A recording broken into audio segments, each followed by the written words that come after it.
Hello and welcome back to the Coaches Show on 90.1 KBPK. I'm Ryan Osborn, and this week on the Coaches Show, we've got men's volleyball interviews. We go out, we talk to the team, get a little bit of an update on how the season is going so far. All that and more coming up right here on 90.1 KBPK. Hello, volleyball fans. I'm Meherdad Modjtahedi, 90.1 KBPK. I'm here with Albert Razo, number 10, as you know him, on the Hornets volleyball team. Tell me, after 2 losses, you guys are back, and I see a fire in you. You want this win. I can taste it, I can feel it. Tell me about that. Well, definitely, we've been working pretty hard in the gym, and it's been really showing. These guys show a little bit more effort. We're very frustrated at that loss, and we're looking to really get it back against this team. And I wouldn't say they're a weaker opponent, but we're definitely people who can beat these people. Yeah, it seems like this is the doable game for you guys, so you want to make this happen. I mean, let's be honest, you guys have had a really tough schedule. The last 2 teams were basically the leaders in the standings, and they're going to be the harder and leaners. One of them's not lost a single game in the OEC so far. Yeah. So you got to fight that. You do what you can do, and you guys didn't roll over, so we're proud of you for that. So what do you see going into this game? How do you think it's going to go? I think we're gonna have a great time. I think we're gonna play volleyball, and we're gonna do the best we can, and it'll come out in a win. Anything different in your tactics from the last games? Because there is a very different team that you're playing.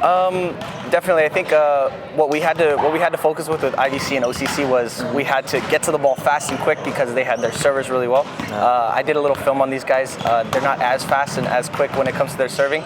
So all we just need to do is get our platform there, get our bodies there, and we'll be good. And what about the height differences? You've played previous teams where they put an oak tree defense up front. They got really tall guys. And our front line isn't that tall, but very fast and very agile. So we got that going for us. Yes, we do. We're also very, very smart when it comes to playing off the hands. We intend on utilizing their height against them. Beautiful, beautiful. The taller they are, the harder they fall. Yep, indeed. Tell me, what about the next games coming up in the future? I know you got to worry about this game right now, but in the future, what else are you hoping for? In the future, I'm looking at one game at a time, but if there's a game that I'm looking at, it's Santiago. I was frustrated at that game. We had a great game there, and we went on a few runs. They went on a few runs. They eventually won that game. Yeah, that was a tearjerker. We were announcing that one. That was tough. That one was tough. Okay, you're a freshman. What skills do you want to work on right now to make sure you're going to be even more ready for next year?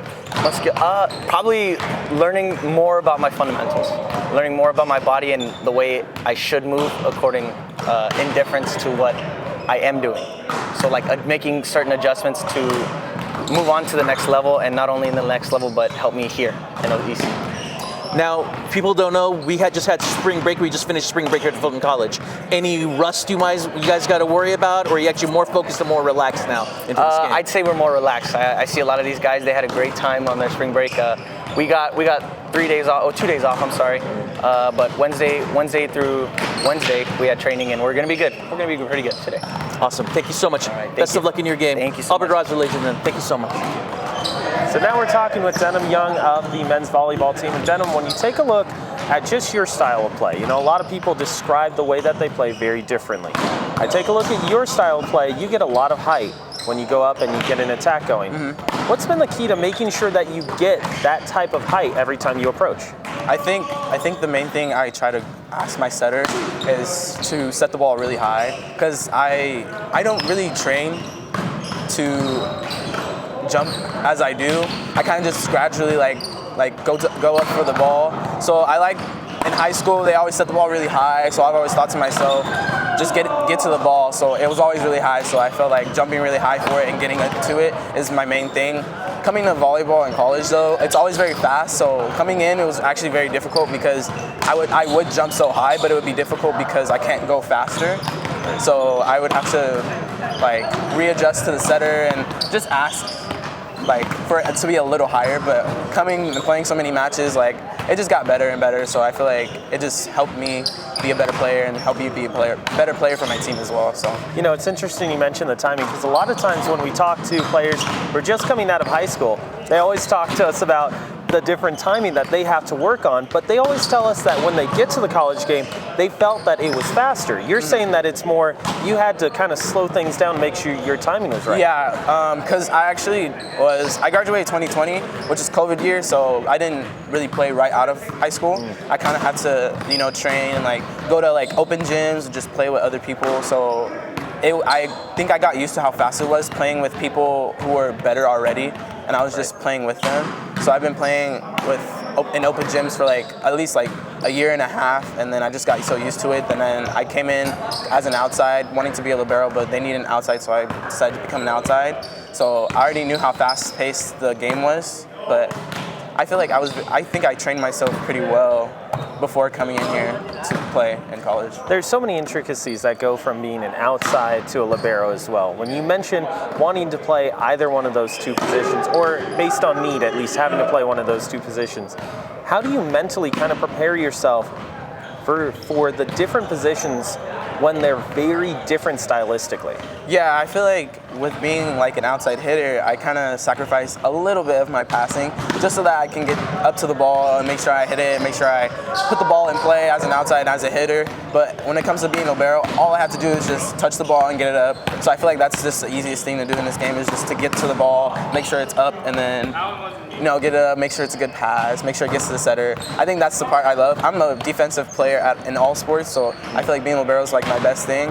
But then coming to being outside, like my passing's still good. It's just now I have to focus on my offense instead of my defense. So I think that's just the difference for me. It's just the defense and the offense. When you talk about being a defensive player in all sports, what were some of the other sports you played growing up, so that way you can kind of prepare yourself to be this type of athlete? I played actually a lot of sports. I played soccer, basketball, a little football, a little hockey. What else did I play? I played a little baseball. I don't remember most of them, but that was most of the sports that I played. I think soccer was probably the one sport that I really played, and I think that really helped because it's speed.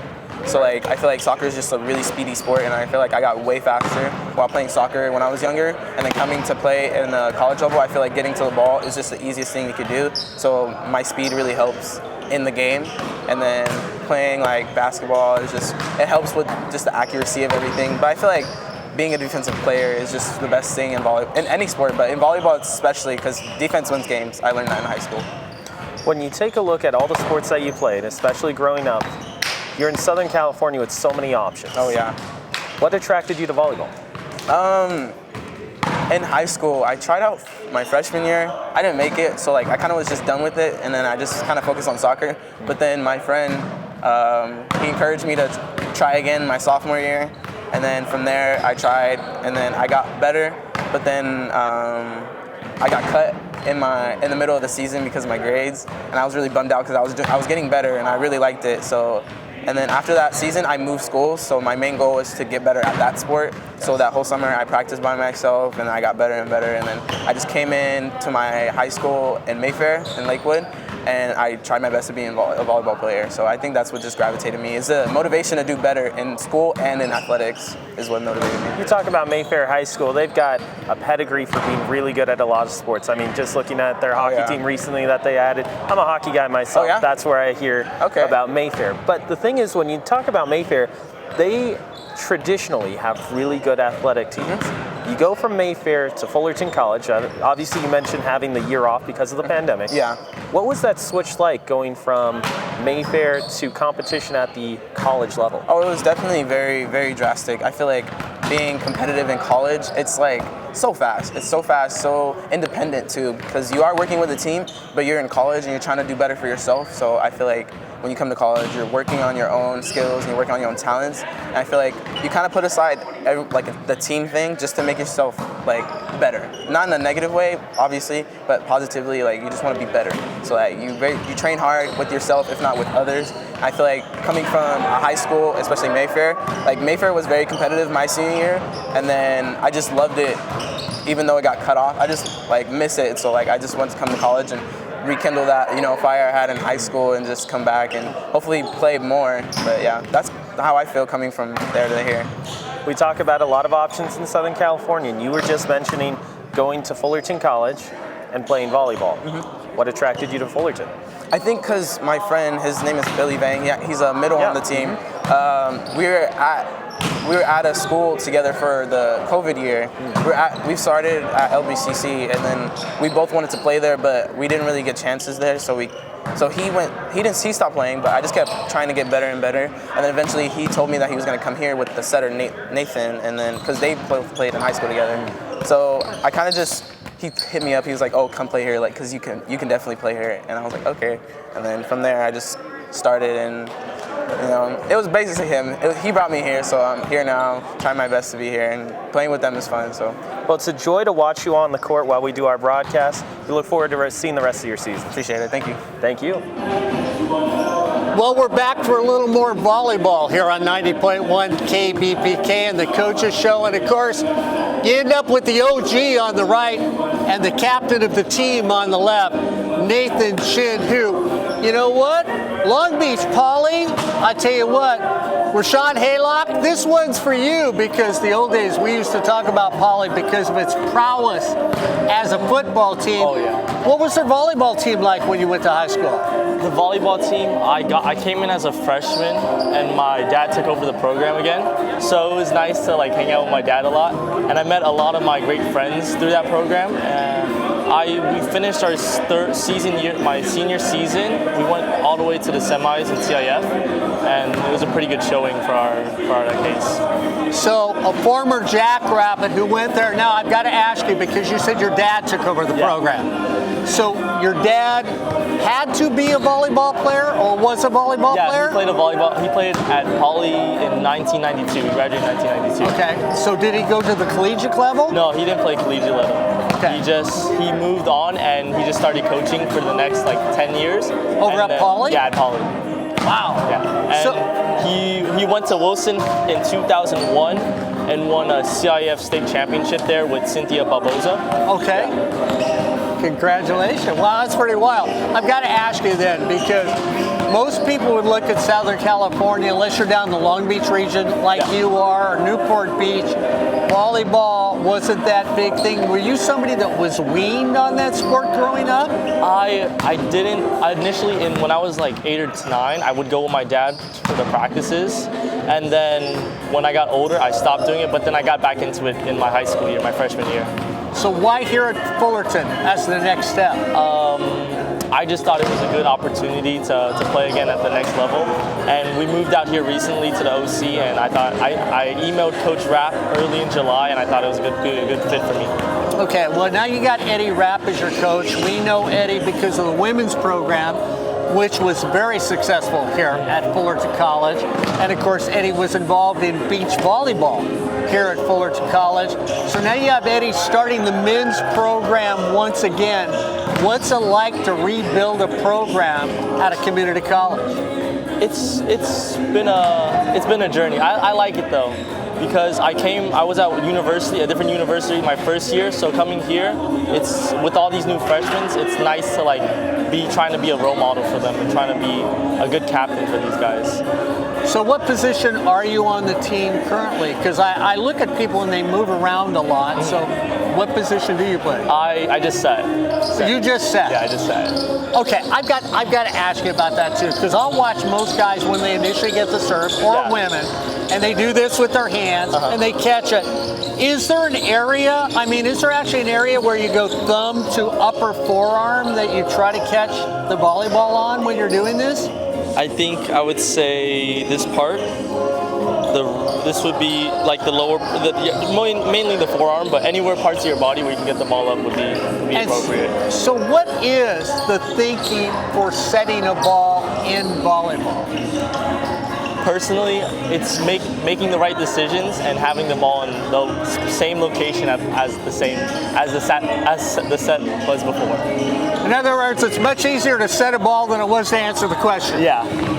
Well, here's the guy that gets all the points for Fullerton College, the captain of the team. And if you want to watch somebody who's excellent at what he does, come out and watch Nate as he'll set it for the old guy.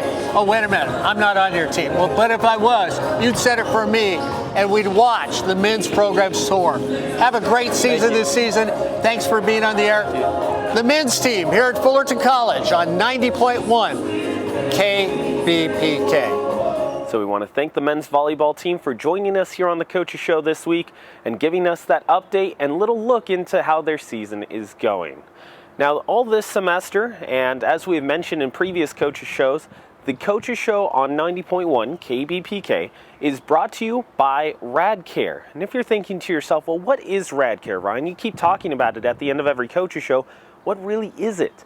Well, RAD Care is a program at Fullerton College that allows people to get the help that they really need, whether they're a student, whether they're an instructor, maybe a staff member as well. If they're part of Fullerton College, RAD Care gives them an opportunity, maybe find that person that they can confide in, find that person that they can talk to.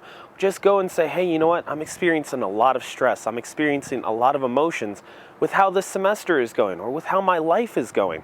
It gives them an opportunity to have an outlet, gives them an opportunity to look at someone and say, hey, you know what? I need a little bit of help. RAD Care helps them out with that. So once again, we'll give you some more information. You can take a look at the QR code here at the bottom of the screen, and you can also take a look at the link in the description of this video.